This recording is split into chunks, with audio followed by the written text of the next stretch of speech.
Before the market was flooded with cheaper Chinese off-road bikes, there was this, the mighty Honda CRF.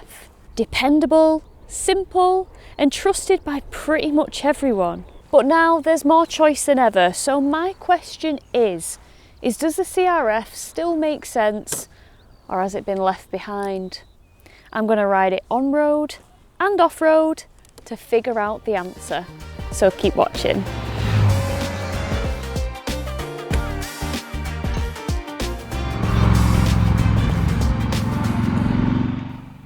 The Honda CRF300L is priced from £5,899 in the UK and is available in Extreme Red or Swift Grey. It's powered by a 286cc liquid-cooled single-cylinder engine, producing 27 horsepower and 26.6 Nm of torque, paired to a 6-speed gearbox with an assist and slipper clutch. Suspension comes in the form of long travel shower components with 43mm non-adjustable upside-down forks at the front and a ProLink shock setup at the rear.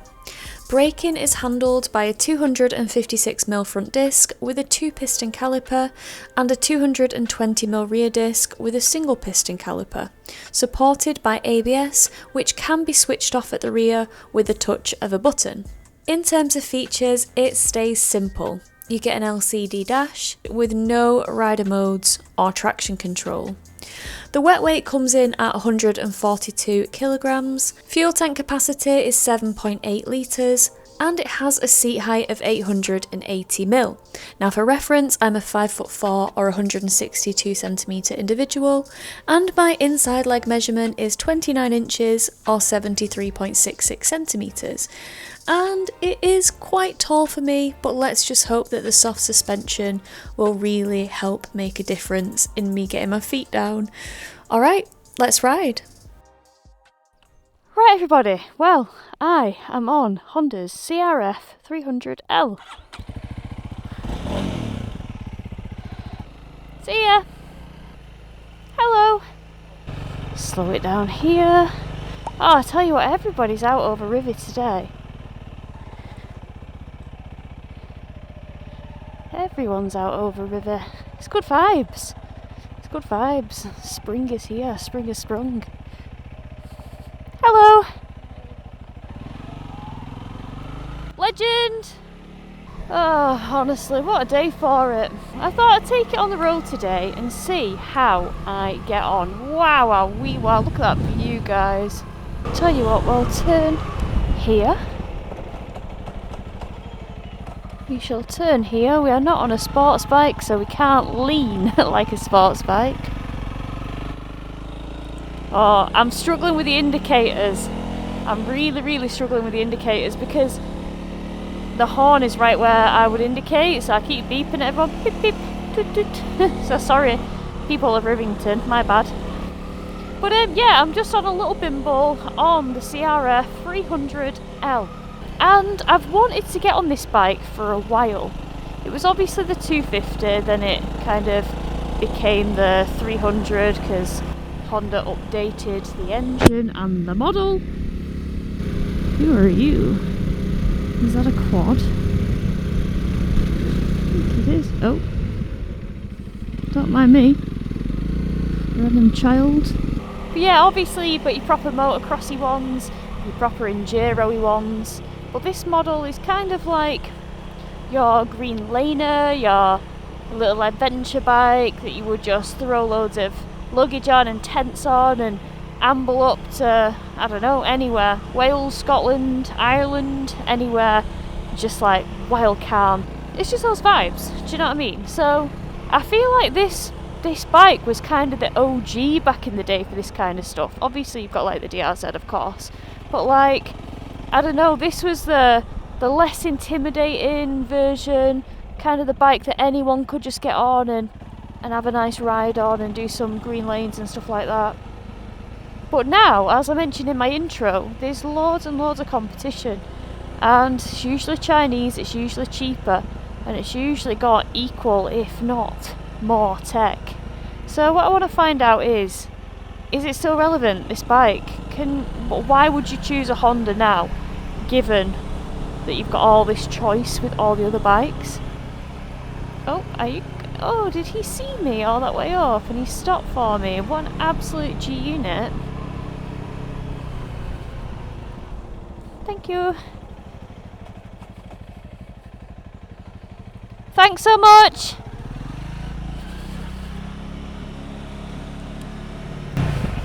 First gear is screaming for its life.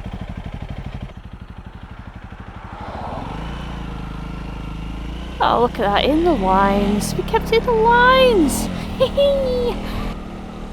So I guess one of the things that Honda have got going for them massively is their reputation. It's the established nature of the brand, particularly within the UK. I mean, there are just so many Honda dealerships. I think kind of Honda and Hero, the two H's, are brands that are constantly like battling for the most units sold globally.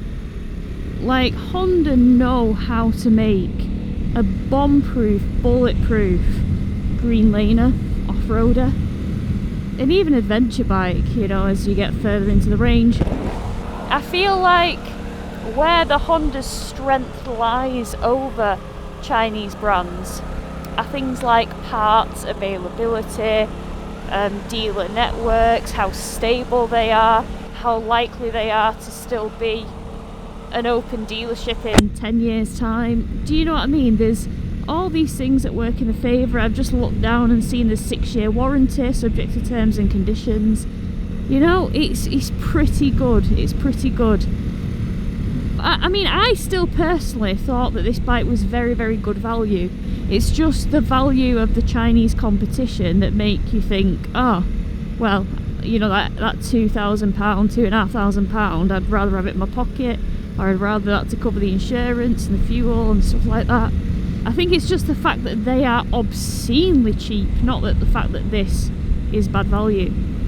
Now, a few of the kind of criticisms of this bike that I've heard in the past, you know, about it is that the suspension is not that good, a bit sloppy, a bit underdamped, undersprung. And I had a look on the website and I believe that they might have addressed it for this year, perhaps. But it's like everything. Somebody's pros are somebody's cons. Somebody's cons are somebody's pros, and vice versa. So, say, you know, soft suspension for somebody like Mike, my better half, is a bit bothersome because he's hitting things very hard and very fast. And when you do that, and it's a bit soft and underdamped, it's not that stable, and it probably doesn't feel very nice.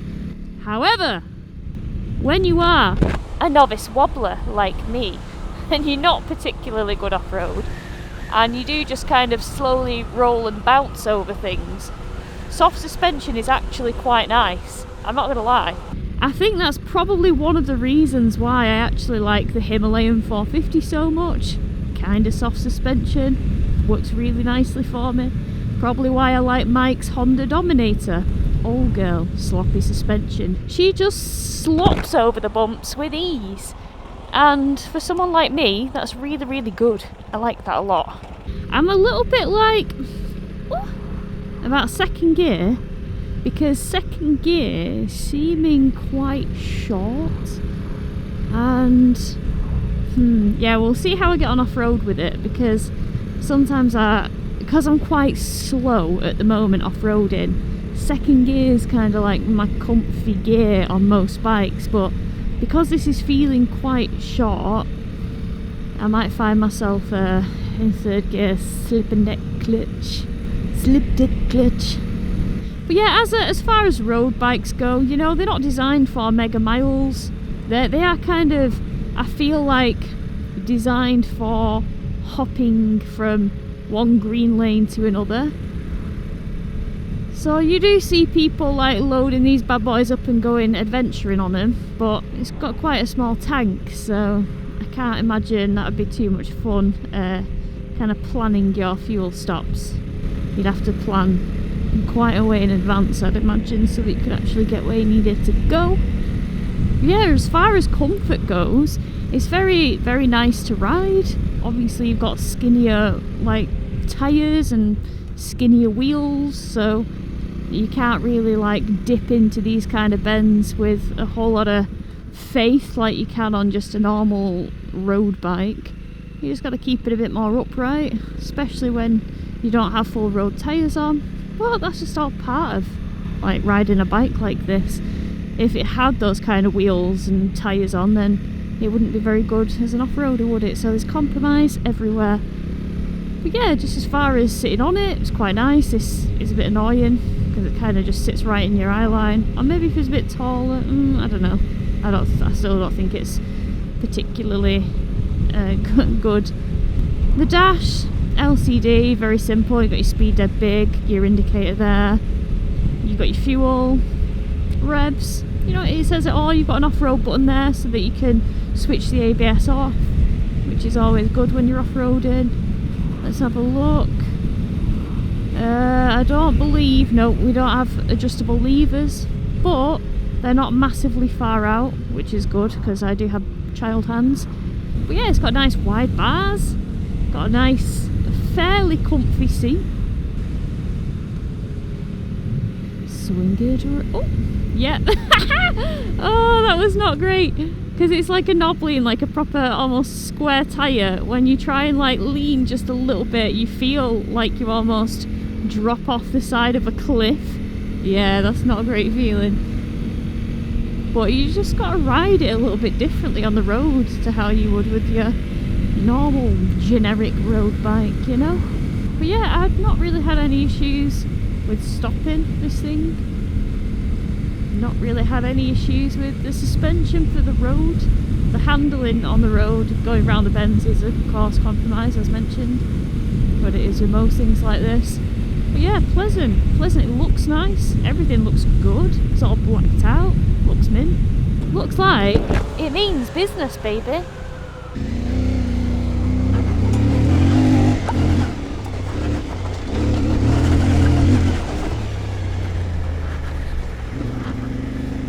Whoa, okay, instantly I like this bike. I like the riding position. Stood up, it said nice. Just his bumper. Yeah, nothing the mighty CRF couldn't handle. You can go ahead if you want. Ahead? Or do you want to follow? Follow. Actually, I might just go ahead for a little bit. Yeah, so far this bike is lovely. It's a lovely riding position. It's quite docile, which is absolutely great for me. And I'm just living my best life on the green lanes. Oh yes.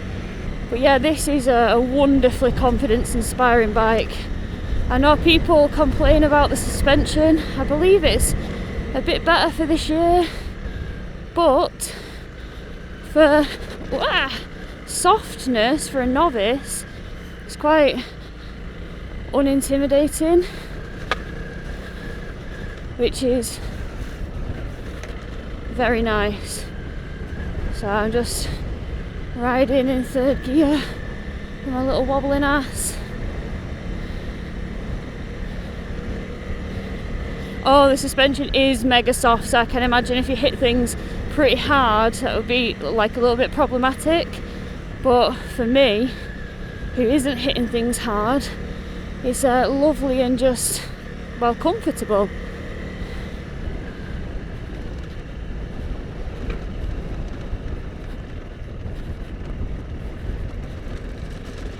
Woohoo! We made it! Oh, it's so windy. The bike's getting pushed about and so am I. Ah. Oops.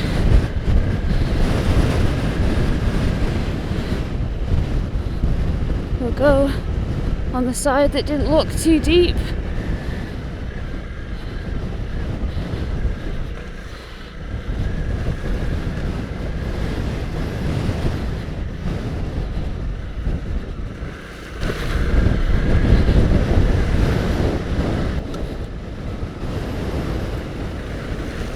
That was quite deep.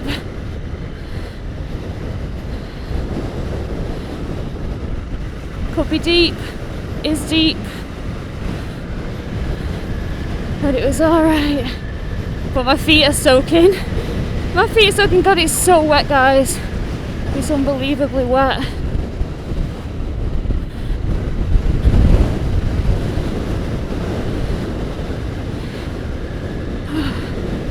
Well, this is fun.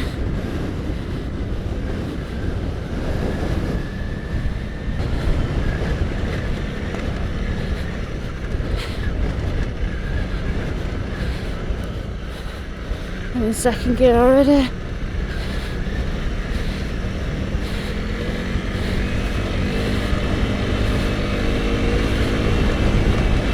Mike would tell me to go fast up here. So that's what I try to do.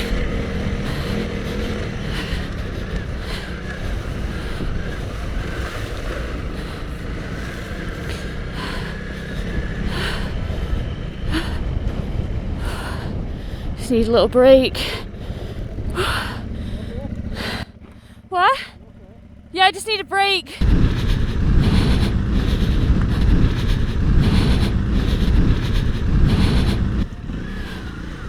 Okay. Mighty CRF beast did that.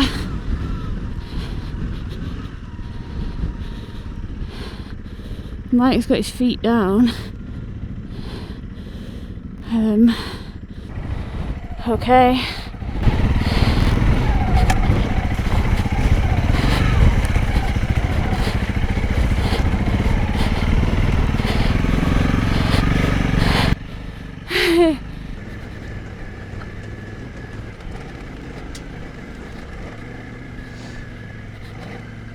Oh, I'm loving this bike, Mike. I'm loving it so much. Is this the best you've felt off-road? Best I've felt off-road. Oh, good. I feel like the enduro school helped me get used to like lighter things under me, because that used to freak me out. Yeah. But then getting on that and it being tamer and softer suspension. And not snatchy on the throttle. Yeah. That was the hardest bit about the enduro day. Whoa. So stay next to this side bit and just walk it through. It's not that bad. It's not? Okay.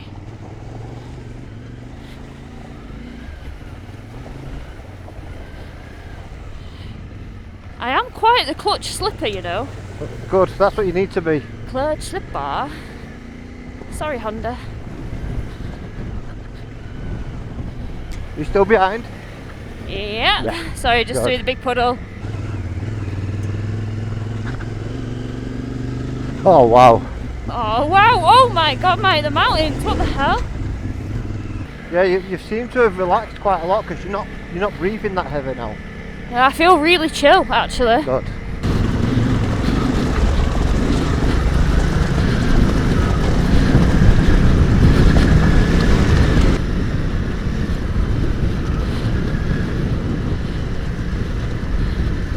Are you alright? Yeah, I'm right behind you. Oh, this is loose. Yeah, what? This is loose. Yeah. So I'll try and stay in the middle if you can. Yeah. Loosey goosey. It's going to be loose all the way down, so maybe sit down. Yeah. And just follow my track exactly here. Yeah. This is the least loose path. Yep. So I'll try and not use all your energy either, try and be relaxed. Yeah. Well, I'm just sat on it, it's taking me for a ride, and I'm just gently on the back brake. It might be fine on that because it's so small and so light. Yeah. I'm just sat down, consider. This is really loose. We're all good. It was very loose. It was fun though.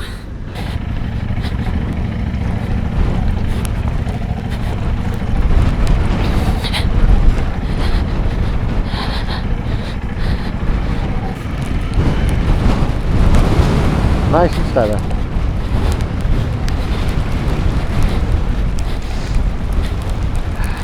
There's no rush. We're not in a rush today. Nah. Oh, right everybody, so I am in from today specifically off-roading the CRF300L, and that was the most exciting aspect of this review for me. The thing that I was looking forward to the most, because when you take one of these things on the road, you know, they're not massively designed to just be road bikes. They are dual sport bikes. So, you know, with the small tank and low power, like 27 brake horsepower roughly, it's not like the optimum kind of road bike, but it's still pretty fun. It's still pretty fun, even on these skinny little wheels that it's got. It's been good. In fact, it's been better than good. The road ride has been good. The off-road ride has been phenomenal. For me, being a novice wobbler and also being quite light, it's been perfect. And it's been perfect because of the bad bits of the bike. So if you weren't a novice wobbler and you love to go fast and you love to hit things hard, the suspension on this is super soft, ridiculously soft. And I looked on the website and they said that, you know, for 2026, it's a bit firmer. It's still pretty damn soft. And if you were a proper serious rider, you know, that likes to go fast and hit things hard, it might be a bit too sloppy for you and kind of, you know, feel a bit unstable with how kind of softly it's damped. Do you know what I mean? But for me, who's not really going massively fast and who is terrified, this suspension just slops over everything at my speed. And it's just been the most confidence-inspiring dual sport bike that I have ridden so far, and probably was my favourite off-road experience.